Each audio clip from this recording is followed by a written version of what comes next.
নমস্কার।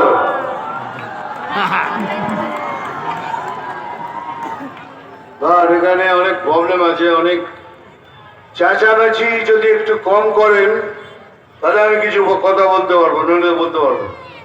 আমি জানি এখানে সব ছবি তোলার জন্য, আগে ছবিগুলো তুলে নি, কি বলবো, তুলুন।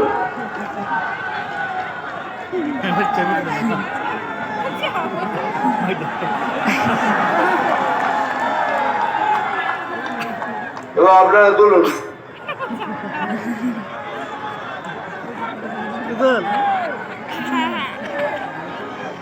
হয়ে গেছে, থ্যাংক ইউ। এবার আপনারা তুলুন।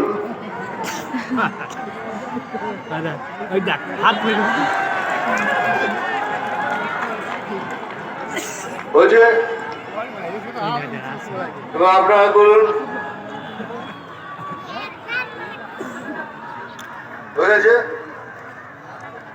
এবার কেউ কথা বলবেন না, সবাইকে ফটো দিয়েছি, চুপচাপ বসে বসে শুনবেন। কেন আমি এত দূর থেকে আপনাদের কাছে এসেছি সেটা শোনা দরকার না? লাইটটা বাড়া। আপনারা বেশি বলছেন কথা, আপনারা কেউ কথা বলবেন না সামনে।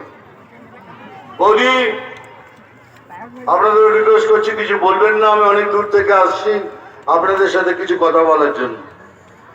আমার হিরোগিরি করার জন্য আমার অনেক জায়গা আছে, আর 50 বছর ধরে হিরোগিরি করছি।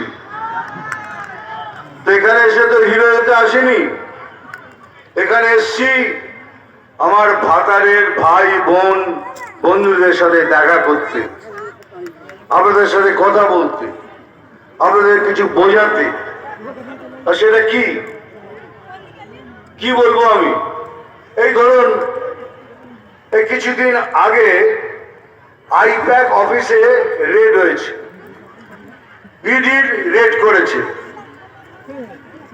এই যে ভাই, এই যে ও ভদ্রলোক মশাই, আপনি বসুন।